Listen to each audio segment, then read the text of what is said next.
including oneself. The Lord, out of his causeless mercy, first desired to see himself, and all the creation as well, and thus the Son became manifested. The power of vision for all living entities became possible, and the objects of vision were also manifested. This means that the whole phenomenal world became visible after the creation of the Son. Om Gyan Timadandasya Gyanana Shalakaya Chakshulitam Yena Tasmai Shri Gurave Namaha Shri Chaitanya Manovistam Stapitam Yena Bhutale Swayamrupa Garamayam Dadati Swavedantikam Katayata Yata Yasmin Duskarum Sukarum Bhavet Visvite Vipriyatisha Shri Chaitanya Nanamitam Panchagapatarubhyascha Kripa Sindhuvyevacha Patitanam Pavanebhyo Vaishnavyo Namo Namaha Jai Shri Krishna Chaitanya Prabhu Nityananda Shri Advaita Gadadhara Shivasiri Gaura Bhaktavinda Hare Krishna Krishna Krishna Hare Hare Hare Rama Rama Rama Hare Hare.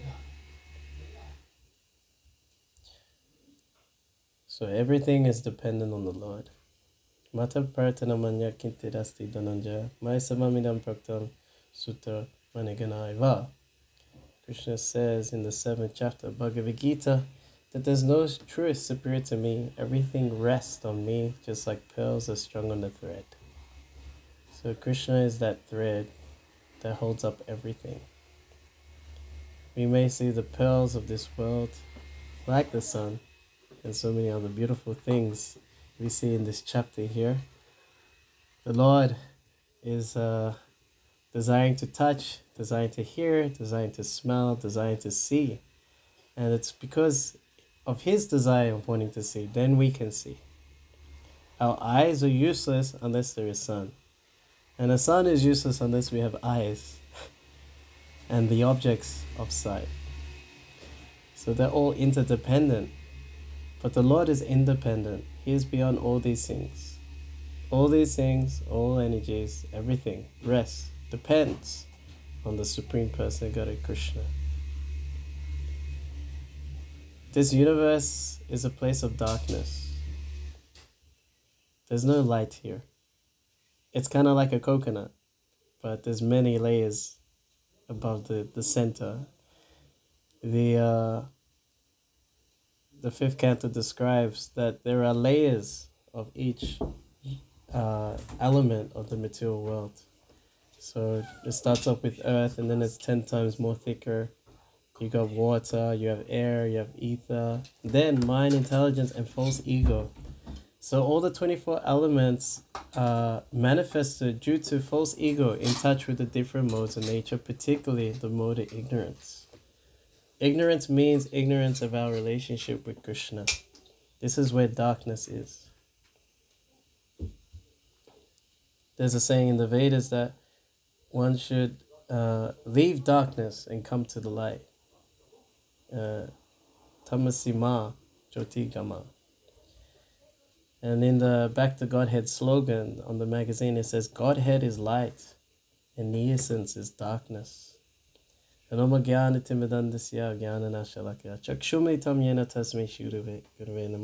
born in the darkest place of ignorance.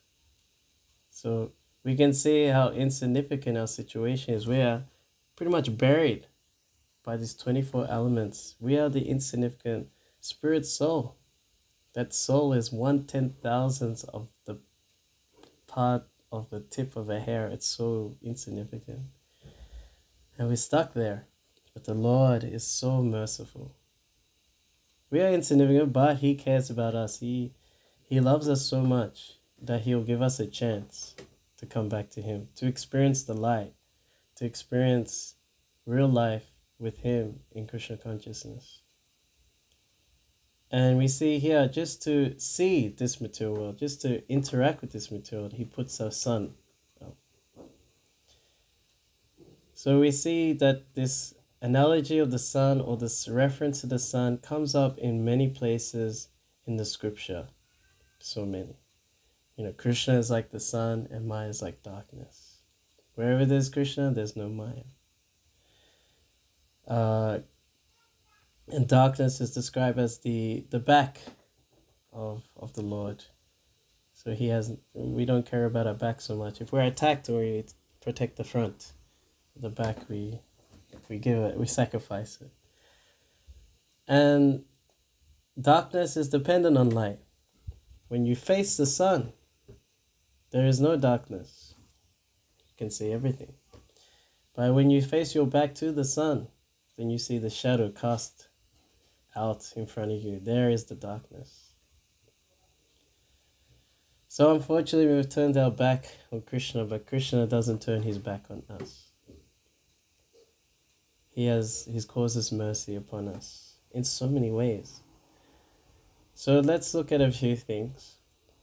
The Bhagavatam is described as brilliant as the sun, is emanating the light in this dark age of Kali, creating a revolution in the consciousness of the impious lives of a misdirected civilization. Those who are thoroughly honest like to hear this Srimad Bhagavatam. This is bringing light to our lives. That's why we hear it every day. Because we do get into ignorance every night, going to bed. We are in ignorance. We have forgotten even who we are, who is God, and our relationship with Him. But the Bhagavatam gives 3 subject matters: Sambandha, Abhideya, and Prarojana. Sambandha Gyan means to know who I am, which means I'm not this material body.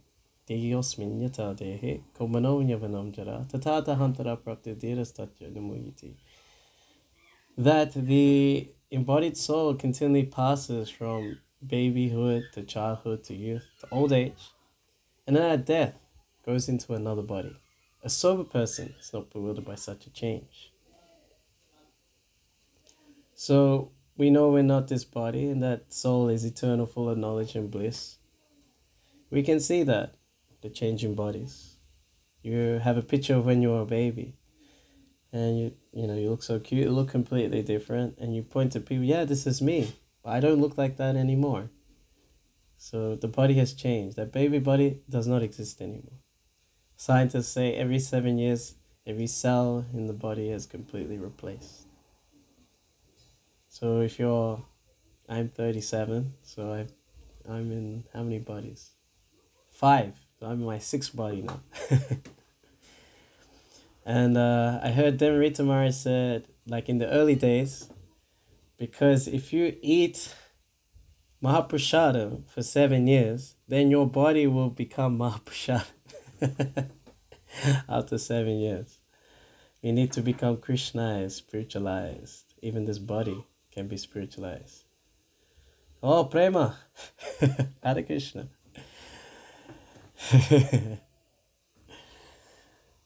Yes, we love prasadam. Prema Samputa, he told me there's one devotee, at the Sunday feast, he would get all the preps with a big plate and sit there with his legs out, and then there's this big mountain of prasadam, mix it all up, and then just devour it all. So much faith in prasadam. It's a big deal, really. I've been reading the Acharya's comments on the 3rd chapter of the Bhagavad Gita, talking about the remnants of sacrifice.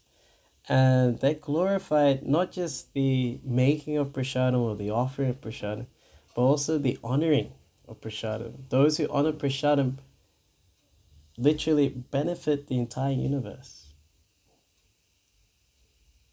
The demigods are fighting over the prasadam of the Lord. We see in the Chaitanya Mangal that Narada Muni visited Narayan and got the Mahaprasad a little bit, tiny bit. And then he went to see Lord Shiva. And he had something underneath his nail and he gave it to Lord Shiva. And his wife, Parvati, was very upset about this. It's like, oh, you're so selfish. You don't care about anyone else. You didn't give me any maha. Just a little bit from the nail. Nothing was there. So then she made a vow that in Jagannath Puri, that there'll be unlimited prasadam for everyone. So that's why when you go to Jagannath Puri, you see there's so much prasadam being offered to the Lord. Chapan Bhog, 56 offerings every day to Lord Jagannath. And then it's not small. You see them big pots. You see the big pandas. They're carrying these big pots of rice and they're overflowing on top. So many preps are there, sweets. If you meet the right person in Jagannath Puri, they can hook you up with the Mahaprasad of Lord Jagannath. So you can see the causeless mercy of the Lord is reminding us that we are not part of this material world. We are part of the spiritual world. So Sabandhagyan, we know that we're not this material body. We are an eternal spirit soul. And that spirit soul is a part and parcel of the Supreme Person of God. The Supreme Soul, or God, Allah, Jehovah, Onkulos, Bok, so many names for the Supreme Lord. Govinda, Rama, Hare. So we are part of Him. We're the same in quality as the Lord. Just like the molecule of the sun shine and the sun globe itself. Same quality, different quantity. Just like a drop of the ocean and the ocean itself. Same in quality, different in quantity. So we have to develop a relationship with the Lord. Mamavamsa jiva loke, jiva bhuta sanatana, manasastrani indrani prakritistani karshati. Being that part and parcel. We're struggling with the mind and the senses in this material world. They always hold us back. So how do you act in that relationship? That is called abhideya. This is the process of bhakti. Savapadi vini muktan tat panatena mamalam rishikena rishikesha sevanam bhakti uchite. That bhakti means to engage the senses in the service of the master of senses, Rishikesh. In that way, two things take place. You give up all designations to this material world. We have so many labels. Man, woman, non-binary, binary. We have different job descriptions. We have nationalities. We have skin color. We have caste. We have rich and poor. All these are temporary. They don't carry any. They don't have nothing to do with us. These designations. We finally realize our real designation as Drupasrupahoy Krishna Nichadas, as an eternal servant of Krishna. This is our position. So how to act in that as a servant? So you need to know who you really are. This is getting rid of those labels. And then you get rid of all the karma, all the reactions that you've accumulated due to past activities in this material world, good and bad. So then you're pure. Karma means, in the 8th chapter of Bhagavad Gita says, karma means those actions pertaining to the development of future material bodies. So most people think it's like action, reaction. No, you're building your next body. We don't want another body. We want to awaken our spiritual body, the Swarup of the spiritual world. We want a body that's eternal, full of knowledge and bliss. This is who we really are. In the spiritual world, you are your body. That's what we're looking for. But in illusion, we think in this material world, this material body is us. Temporary, full of ignorance, and full of misery. Such an illusion, such darkness. We are sleeping. We need to be Godakesh, like Arjuna. Godakesh means one who conquers sleep, one who conquers darkness. That can only happen in connection to Krishna. How to connect to Krishna? We do it through the spiritual master. Tavidi pranipatena pranipasena sevya upadekshanti te gyanam gyanas tav vidarshana. Krishna says, just try to approach a spiritual master, inquire from him submissively, and render service unto him. These self-realized souls can impart knowledge unto you because they have seen the truth. They have seen you, they have seen Krishna, and they know exactly how you can give so much pleasure to Krishna. What is your service? What is your position in relation to Krishna and his energies? So he engages us in that way. Chakshu Dinode Jambe Jambish Prabhu say, Divyagan Hide Prakashito. He opens my darkened eyes and fills my heart with transcendental knowledge. So the spiritual master, the purport to this verse 434, it says that the spiritual master will test the disciple. And if the disciple passed the test, then he blesses him with transcendental knowledge. So you can read all the books, but unless you get the blessings of the spiritual master, you will not know who you are. You will not know who is Krishna. Your light, your heart will not be enlightened by transcendental knowledge. Tesham satata yuktanam brajatam prittipurvikam tadami bodhin yogantam yenamam upayantite. This is, we have to always be engaged in affectionate, loving service to the Lord. In that way, the Lord gives Dadami Buddhi Yogantam. He gives buddhi, intelligence, on how to come close to him. So the best way to show your love to Krishna is to serve his pure devotee. Yasya prasada bhagavat prasada, yasya prasada nagatikatopi. That without the mercy of the spiritual master, one does not get mercy of the Supreme Personality, Godhead. And we want that transcendental knowledge, to be living in light, in truth, in Godhead. So this spiritual master is sent by the Supreme Lord when one is eager to come close to him. Brahma Bodhite Bhagavan Jeev Guru Krishna Prasadi Pai Bhakti Latta Beach.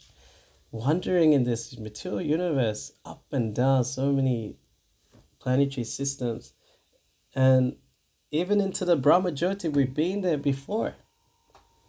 There's one devotee in the UK, his name is Jayadev. He's a disciple of Shivaram Swami. He used to be a famous pop singer in the 80s. And he does past life regression. So he's met many devotees. Some devotees, they're born in the movement. And they have some psychological problem. There's like some mental block or intellectual block. So he goes into their past life to try and find out what's wrong. One particular incident was really cool. I'll share. So there was this, I think, one Mataji. So she had some abuse when she was younger, even though she was a devotee. And so they went into the past life, wondering who she was in the past life. And then he can speak to them in that past life situation, because it's all stored in your subtle body. And this girl was a monkey in Vrindavan. Oh, you're a monkey? Yeah, I used to steal glasses and all these things. And I used to come to the temple to hear the Bhagavatam class every morning. Like, oh, okay. And then, but like, as we know from scripture and from devotees, if you die as an animal in Vrindavan, you just finish up your karma and you go back to Godhead, right? That's what we've heard. So he tries to go further, and she remembers the death as a monkey, and then there's this bright effulgence all of a sudden, and then he goes, okay, what do you see? Yes, it is bright light. And then what else do you see? And then she starts crying, and he's like, what is it? Oh, he's so beautiful. But who is so beautiful? He's so beautiful. Who is it? It's Govinda. Oh, it's Govinda. Is he saying anything to you? He goes, yes. He says, you won't come back to Godhead, to Goloka right away, but you'll take birth in my pastimes. So as we hear from the Krishna book, it says that before going back to Godhead, you take birth in a universe where Krishna is having his pastimes, as if it's like a training before you go back to the spiritual world. So she takes birth in Prabhupada's ISKCON. So Prabhupada's ISKCON is actually the Gaura Leela. It's still going on now.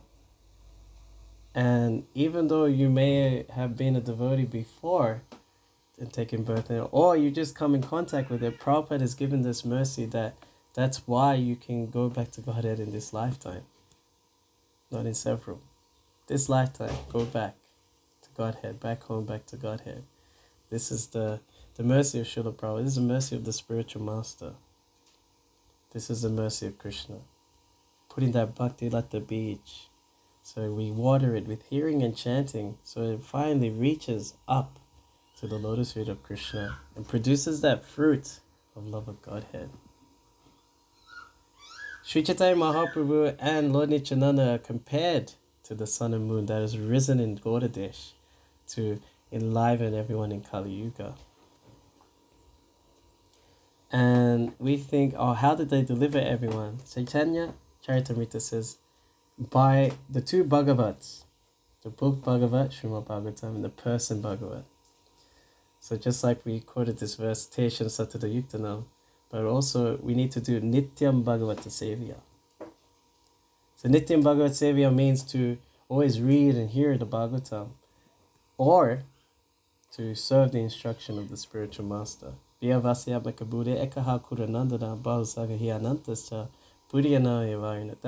we should have one point in intelligence onto that instruction of the spiritual master. Vishnu Chakravarti Thakur says one should make it their life and soul.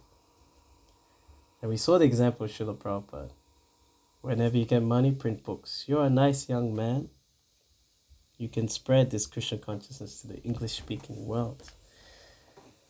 And what a result. Prabhupada said, this miracle happened to me. Can you imagine? I mean, leaving a beautiful place like Vrindavan, fully absorbed in Krishna consciousness. And you're 70, so it's very easy to think you're on the way out of this body. So he understood that nothing is more important than instruction, my spiritual master. Somehow gets on a cargo ship, 2 heart attacks, lands in the winter of New York. Doesn't know where to go, left or right. $7 in hand, 40 rupees only. I mean, he should have turned back a long time ago. And he did. He was like looking which one's the boat back. He did return to the pier. But, 11 years, goes around the world 14 times, 108 temples. I don't know how many times you've gone around the world. I don't know how many temples you've established. He wrote 60 books. In order to write such books, he had to sleep only 2 hours every night. You get me one day with 2 hours of sleep. I'm angry. I can't concentrate. I'm falling over nearly. Forget chanting rounds, it's not going to happen. But Prabhupada did it. He was chanting rounds. He was instructing disciples. He was organizing a worldwide movement and translating these books with amazing purports. So they can be law books for the next 10,000 years in this Kali Yuga, the golden age. And he said, how did this miracle happen to me? It's only because I 100% follow the instruction of my spiritual master. This is such a great gift for us because he didn't come in as there's many pseudo gurus who claim to be incarnations of God or demigods. And they claim to just be this self-enlightened personality.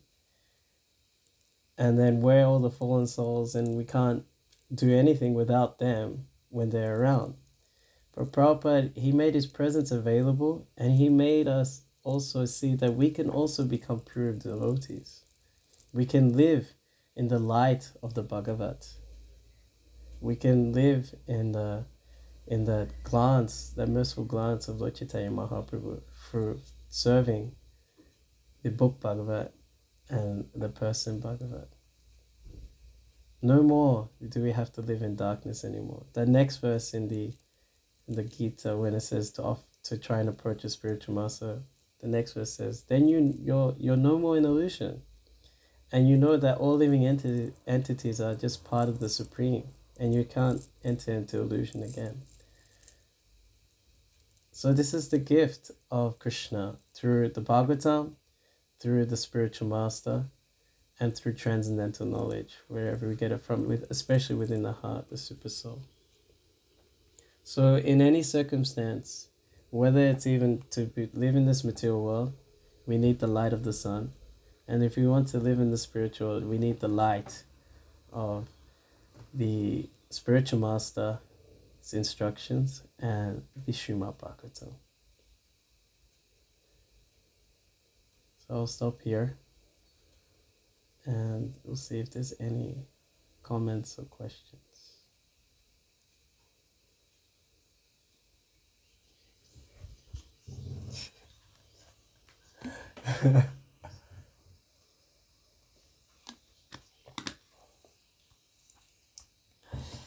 Yes. Okay, so that incident, those two incidents I meant in Mauritius, but the one you're mentioning, so what happened was, yeah, so we went to the local bus stop there.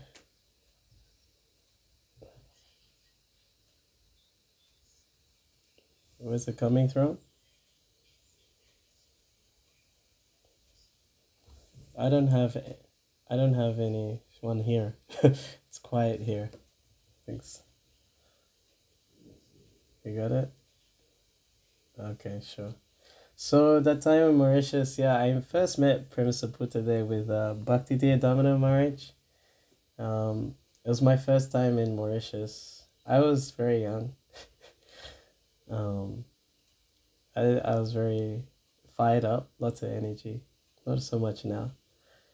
And so I do Harinam every day because it was the instruction of my spiritual master. So that's the main motivation. But obviously, it doesn't happen every day that someone is trying to beat you up or disturb you. It doesn't. I mean, like, even though most devotees ask or want to hear of stories in Harinam where you nearly died, it's not like a daily thing. It only happens like once, maybe every 10 years or something. But my motivation to speak about Harinam is to encourage devotees to go out. And I feel like if I talk about these stories, maybe you won't go out in case someone wants to beat you up. So I just want to make that disclaimer. It's not like, anyone who goes on Harinam, there's always someone ready to beat you up, and then you have to do a Palad Mirage, and then Krishna saves you in the last moment. No. It's actually very blissful, and people love Harinam. And there's, every now and then, there would be opposition, and it's sent by Krishna. Because you're directly attacking Kali's regime to put everyone into ignorance. You're directly attacking Maya's regime to put everyone into illusion. So sometimes there needs to be someone to come along and try and stop you. And usually every time there's someone that tries to stop the Harinam, then I think, okay, this Harinam was good because Maya had to step up the game. So that particular incident, there was actually one other devotee with me. His name is Abai now, and he was distributing books with me. And we went to the central of the major city called Port Louis, and we went to the bus stop. And there were many school kids finishing school, and they've never seen devotees. And though they went, like, in Mauritius, it's majority like Indian descent, but there's also African descent there as well. But they don't mix so much with the Indians. So they've never seen Harinam, and they didn't know what it was. So they saw me banging the drum, dancing like crazy. So then they started throwing stuff at us, like pumpkins and so many other things. And I was thinking, okay, let's just follow in the footsteps of Lord Nityananda and just keep chanting, and whatever's going on is just because of my karma. So we kept chanting, and the same boys, eventually they saw that, like, we were experiencing something else. Like, when you chant under that pressure, that you think you should stop, you keep chanting much louder and you go beyond the mind. And then there's this great happiness that comes through. And you're like, okay, Krishna's pleased and giving us some bliss.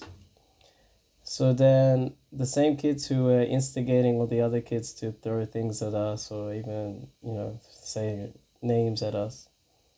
So they came back afterwards and they apologized. They said, sorry, we didn't know that, you're like a saintly person or something like that. I don't know. They were speaking Creole. So they apologized and they said, is there anything we can do? I said, all I want you to do is chant the holy name.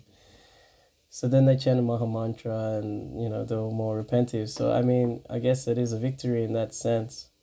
But I think the main victory is that we kept chanting despite the conflict. And that's what the Sri Shastakam says, Param Vijayate Shri Krishna Sankirtan, that it's always victorious, you can never lose. Once you stop chanting, that's when you can lose. And actually, everything's dark in this age of Kali. Kaladosha Nadira Janasti Eko Mahaguna Kirtanareva Krishna Sya Mukta Sangha Paramajay. It's an ocean of faults, an ocean of darkness. But there's only one good quality, the chanting of the Hare Krishna mantra. And by this chanting, one can attain the supreme destination. So that's the only thing that works. That's pretty much my realization. It's like you could try everything else, even with whatever you try to do in this world. If you don't chant, you'll always be defeated. Because the mind and senses are too strong. And the shining light of the holy name, it just fixes everything. You may have a struggle, say if it's japa or it's kirtan. The mind, it's just the mind giving you a hard time. But if you chant louder, the mind goes away. You're free from the struggle from the mind and senses. Because it's Krishna himself. There's no one more powerful than Krishna. Namachintamini Krishnas Chaitanya Rasa Vigraha Punasado Nicho Mukto Binatan Nami Namino. That name is a touchstone. Whatever you want, you desire, you get it. Chaitanya Rasa Vigraha, we're looking for unconditional love that lasts forever and it's increasingly blissful. So that name is Chaitanya, it's alive, it's dynamic. Rasa Vigraha, that form of the Lord of complete rasa. Akila Rasam Rita Muti. The reservoir of all pleasure is there. Punasado Nityo Mukto, so it's complete. There's nothing missing. You got Hare and Krishna. You have all energies.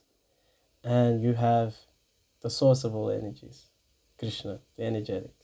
So there's nothing else there. You may be chanting japa, and you think of all the other things you have to do. If I don't think of these things, then how would they be done? No, everything's within Hare and Krishna. There's nothing outside of that. Puna Sudo, it's pure. Nothing can contaminate it. There's no such thing as like a contaminated kirtan. Unless we have this, if the milk is touched by the lips of a serpent due to impersonalists or Mayavad, it's recommended not to hear from them.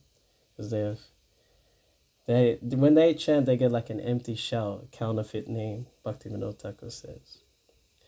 So we must chant in the mood of begging for devotion, or Trinadapi Sunichena Taroripe Savisana, Amadina Kirtana Sarahari, that you should be humbler than the grass, more tolerant than the tree.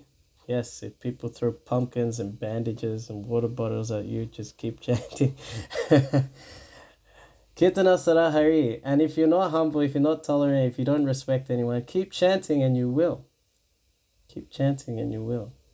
So they kind of serve each other, these instructions. It's on the liberated platform. And it's eternal. It's not part of this temporary world. Namini Namino, that it's not different from that Supreme Person, that sweet personality, Krishna. You are not alone. So everyone says, I go higher and I'm alone. No, I am not. We are not. It's illusion to think that we're ever alone. Look how merciful Krishna is to give us the sun. It says that it's his eyes even. So if you're thinking that no one's looking out for you, just look up into the sky. The sun is there. Krishna is looking at you. So I hope I answered your question, bro.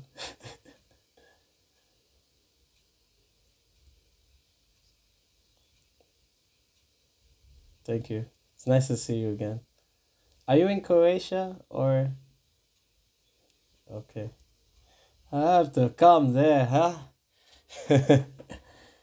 Okay. Oh, you're in Delhi. Okay. All right. Okay. Jai.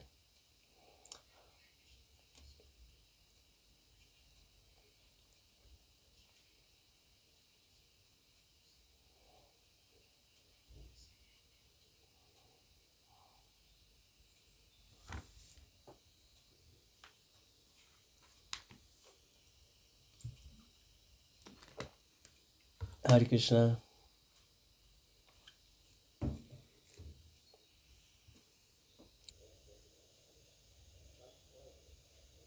That's it. Okay. Yes. Okay. Yes. I didn't touch too much on the.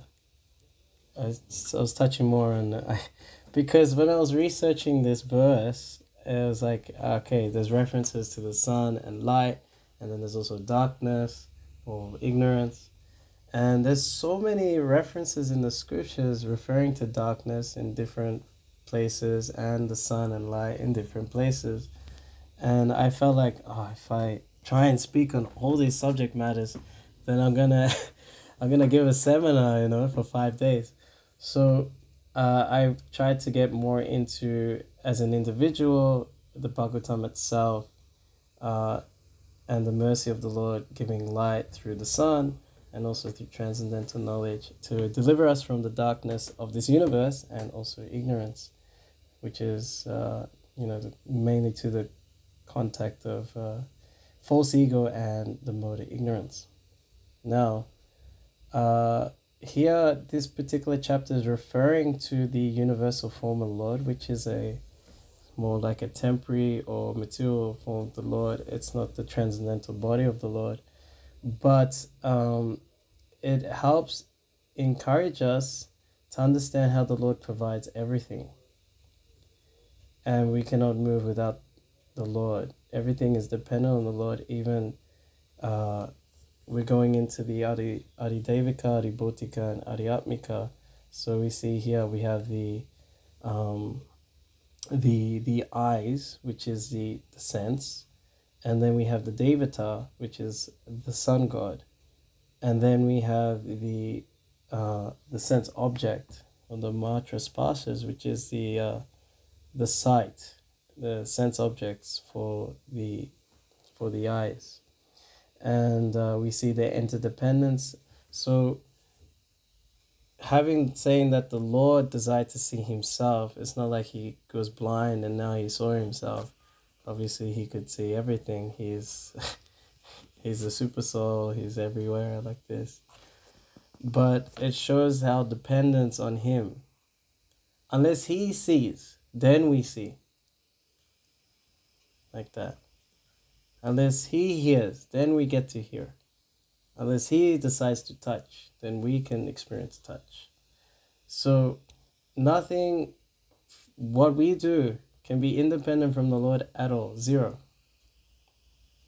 Everything's within the realm, within the mercy, within the power, the jurisdiction of the Supreme Personality of the Lord.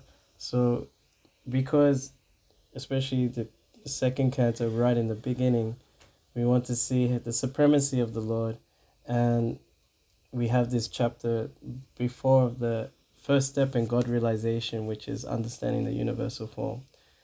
So because we cannot appreciate Krishna in his supremacy as that sweet cowherd boy, just a little boy, even just with 2 hands, it's already too much. And even for the Hindus, they want like a god with multiple hands and 50 heads and like this. So because it's so human, we can't really appreciate that so much, how he's the supreme and he's so sweet.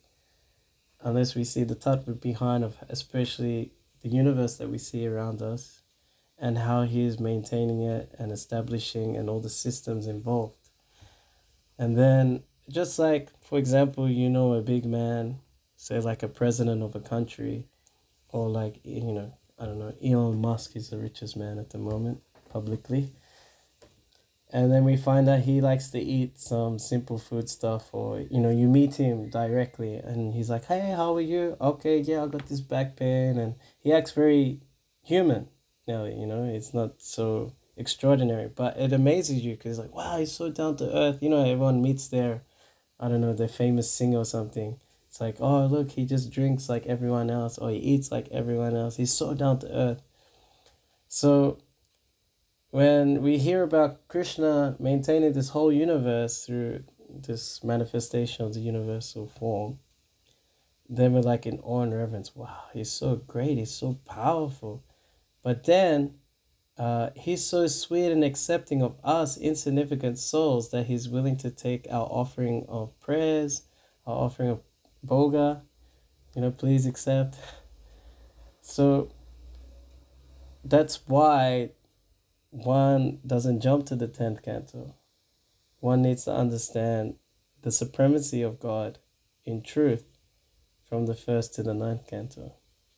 And when you have that, then when you hear about Krishna's pastimes and his sweetness and his dealings with his devotees, it's even more amazing. It's like, wow, this great personality is just dealing so intimately with his devotees, and we have that opportunity too. What an amazing person he is. Is that okay? Did I answer the question? Okay.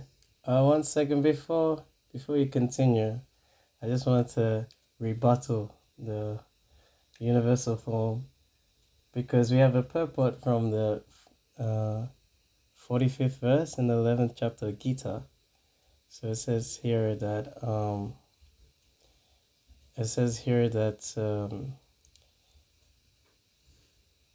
here we go. Arjuna therefore is asking Krishna to show his Narayan form because he can assume any form. This universal form is material and temporary, as the material world is temporary. But the Vaikuntha planet, he has his transcendental form with 4 hands as Narayan.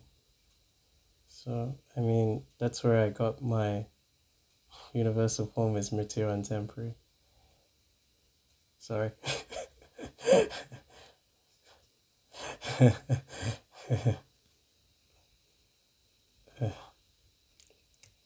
Yeah.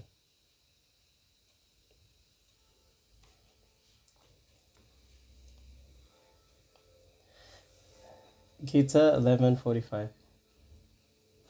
Yeah. Yes, no problem.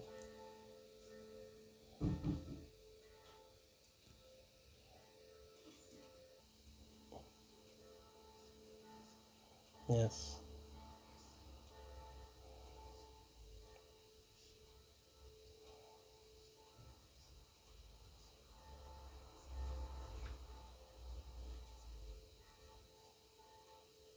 Uh-huh. Yeah. This is classic. Yeah, this is classic argument. So it's not that the Lord is, or his effulgence is covered, it's that we're covered. Just like the sun. It's not like from our perspective, it looks like the cloud covers the sun. But no, the source of the cloud is because of the sun.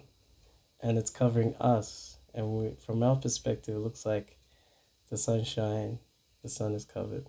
So from our perspective, it looks like there's no Brahma Jyoti. But if you go to verse 4:24 in the Gita, Brahma Havi Brahmana Brahma Hutam Brahmeva Gavat some gosh, I'm sorry, I forgot it. But it's pretty much saying how everything is Brahman. And in the purport, Brahma Panam Brahma Havi Brahmana Brahmana Hutam Brahmeva Tena Gantavya Brahmaka Samadhina. So a person is fully absorbed in Krishna consciousness is sure to attain the spiritual kingdom because of his full contribution to spiritual activities in which the consummation is absolute and that which is off is of the same spiritual nature. I like the purport to this because Prabhupada says that actually everything is in the Brahma Jyoti, even in the material world, which is true because everything is Brahman. Sava Kalera Brahman, that everything is Brahman because it comes from the Supreme Brahman. All energies are coming from it. So,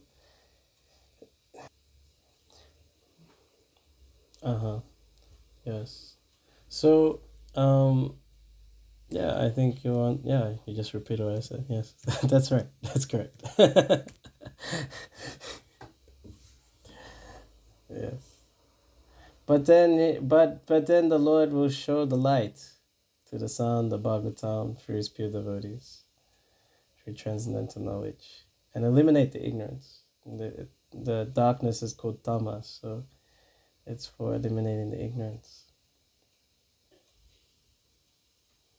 Yeah, Krishna can do what he wants. So he withdraws himself from the name. As I said, Bhaktivinoda Thakur says, one gets a counterfeit name, as if like, you go to change a currency, you get counterfeit money. So one who's insincere, or one who's trying to chant in such a way to, as a Mayavadi or someone envious, then their poison will come through. Even if they don't chant the holy name, even if they just say anything, if they're giving advice, or even if they give you a hug, it can be contaminating. We don't want to deal with these non-devotees in this, especially these impersonal Mayavadis. So Krishna withdraws himself from the name. He will not be there. He decides where he wants to be. So even though it looks like, sounds like, he's not there. And those who want to be misled and cheated, they're the ones that get contaminated and misled. But those who are sincere, they may hear them, but Krishna protects them from such poisoning. So if they're innocent and they want to hear something real, then Krishna gives intelligence from within. It's like, no, that's not the real thing. And then when they hear devotees, then they respond, okay, this is the real thing. Because Krishna is in the 15th.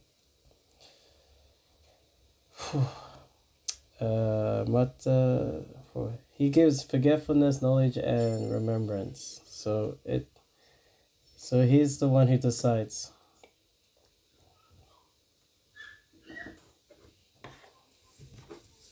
Yes. Yeah, because that wasn't done in such envy.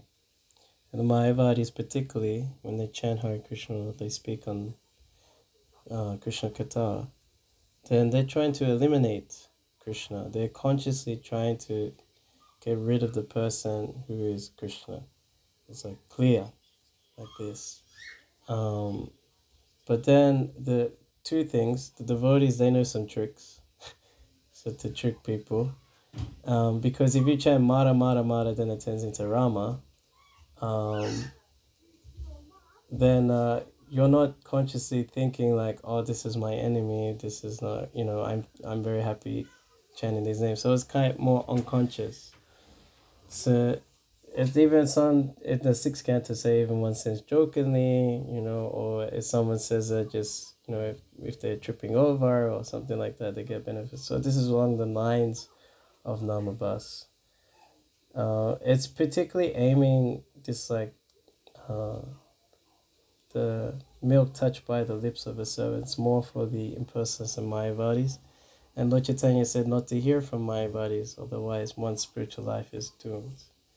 But people who just don't know anything about Krishna, or they get tricked by a devotee, because devotees know how to do tricks to engage people, and then Krishna is merciful because the devotee is merciful to them. So when the devotee gets involved, then Krishna has to give mercy. Just like Nityananda got involved between Chaitanya and Jagai Madai. So there needs to be a devotee involved for yeah. No, it's fine. But I mean, if one wants to dive further, they can go into the Harinam Chintamani. by Bhaktivinoda Thakur, and it talks about chanting in false faith, which is particularly the personalist Mayavadi, and then if one hears that, they can be affected. There are Brahmavadis and Mayavadis. So Brahmavadis are not envious of the Supreme Personality Godhead. They're just more attracted to the Brahman effulgence. So that's their goal. But they still honor the Supreme Personality Godhead as spiritual. But the Mayavadis, they call everything Maya, even the form of the Lord. It's material, and all his activities is material, and they call it all out. So that's the people we don't like. That's the rascals that Prabhupada is calling out on. Yeah. Yes. Yes. Yes. We don't care. We'll preach anyway. They can say whatever we want. We'll follow Lord Chaitanya and preach even more harder. And if they don't want to listen, we'll go on Hare Nam. And the ears are always open to hear transcendent sound. They're never closed. So we'll always put the sound vibration out there of the holy name and the Srimad Bhagavatam. We don't care for their opinions. We just care about pleasing the previous acharyas. We don't care about public opinion. Is that okay?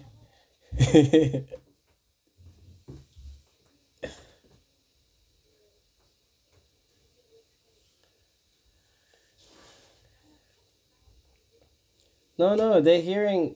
No, they're still hearing. They're hearing from their own priest. Don't go hear from Hare Krishna. They hear Hare Krishna. Don't go to Hare Krishna. Hare Krishna is bad. So they still hear Hare Krishna. Eventually they'll be like, what is it then? What's so bad about it?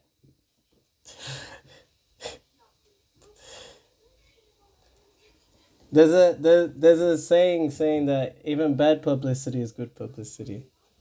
So yeah. Okay, we have Bhakta Hassan.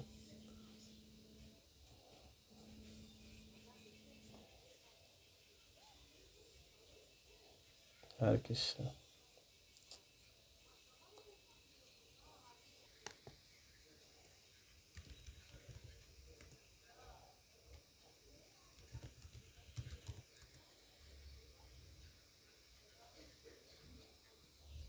Yes, no problem. No problem. Yes, so he'll definitely become a good Muslim and Christian because the essence of religion is the same. Obviously, to develop love of God. So, many times we do meet people and they're very attached to their tradition they were born with, or they've been practicing for some time. So it's a preaching strategy to say that, no, you grab the knowledge of Krishna consciousness and then you'll see that you become a better Christian or Muslim. So then in the first canto of the Bhagavatam, it talks about the principles of religion. That Dharma, the bull, it's a bull. It takes a form of a bull and it stands on 4 legs. So the 4 legs of religion is truthfulness, mercy, austerity, and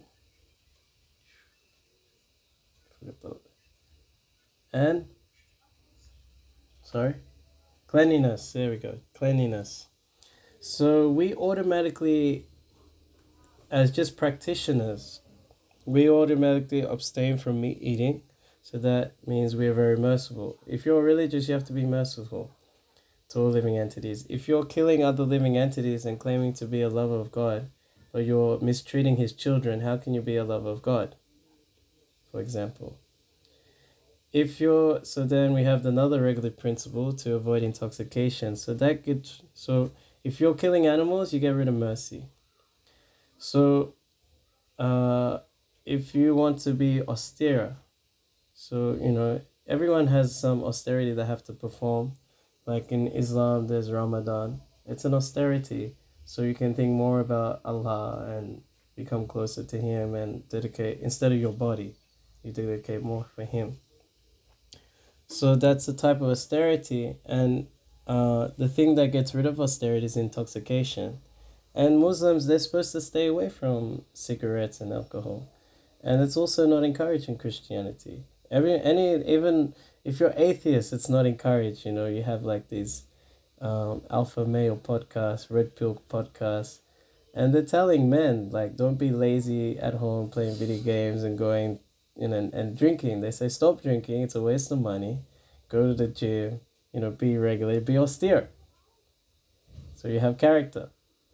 So it's a religious principle to improve life, and especially if you want to be a lover of God, you have to make a sacrifice in order to increase your love for God. So we've had mercy, austerity.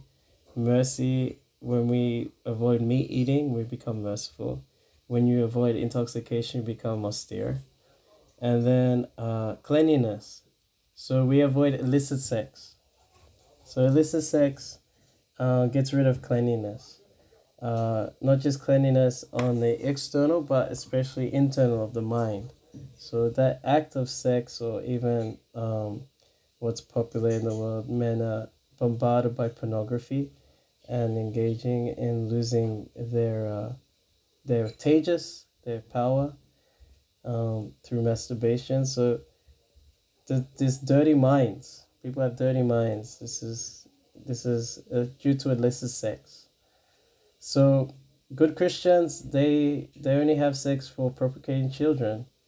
Islam as well, with one's wife, and okay, not with one's sister, mother, whatever, like this. So better off marrying many women like this and having many children, so they become lovers of God, God conscious children. So we follow that. This is a religious principle of cleanliness, to avoid illicit sex. And then the last one is truthfulness. So when you don't gamble, avoiding gambling, and this can also lie on the realms of speculation. But let's look at gambling. We can see how detrimental gambling is. If around any casino, all the other sinful activities exist. Prostitution, violence, so many things that exist, and it's terrible. So gambling, it should be avoided. And Krishna says even in the Gita, of cheats are in gambling. So it's the biggest cheating ever, It's like, I'm going to the casino to win, but look how big the casino is, how rich they are, It's like, of course you're going to lose. And they cheat you when they let you win a few times, so you become addicted. And people, they lose their whole house, they lose their family, they commit suicide, they get involved in debt to the wrong people.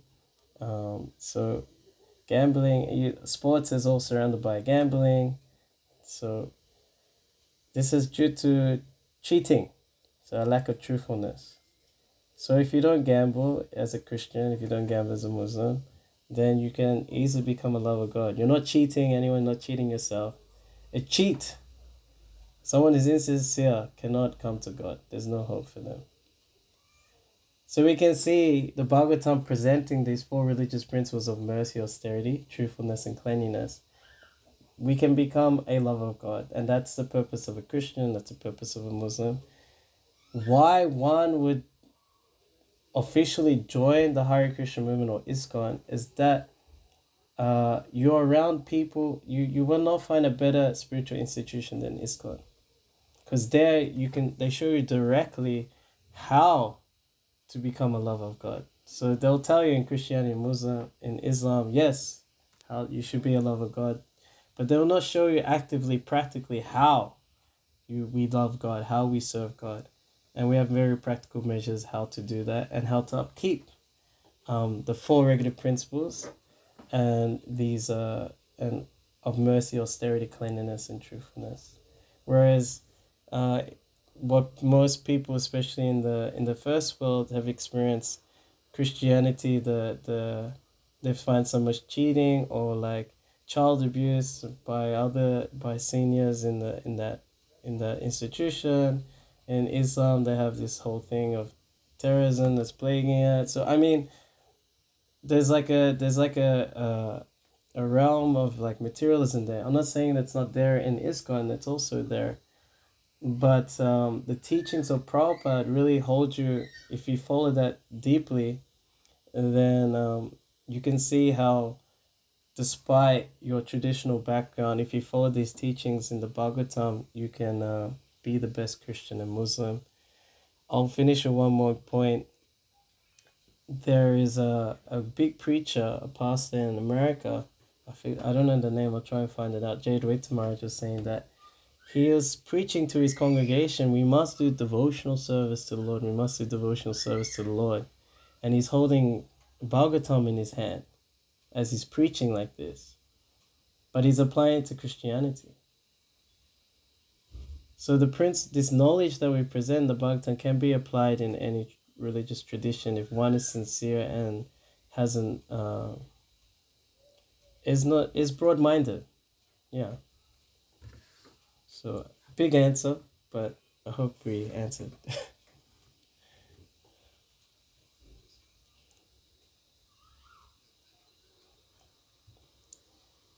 No worries.